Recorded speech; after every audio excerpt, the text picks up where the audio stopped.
Kaixo Amelia, arratsaldeo. Kaixo Antzane. Zemoz. Oso ondo. Hemen elkartu behar huezin, ez da? Bai. Bai. Musiko fakultatean gaude, zezuzea bengo irakaslea, ez?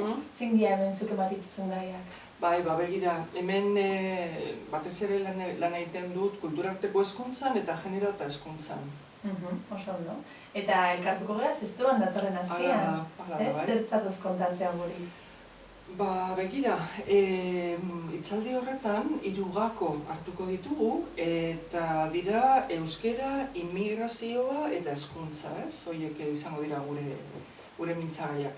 Oso ondo. Eta gonbidatuta daude herritar guztiak? Guztiak, bai. Zein dia hor aurkituko ditugun gakoak edo esaldi nagusiak? Bueno, badakigu estatus kanpotik etorritako immigrazioa dela gure errealitate bat, ez?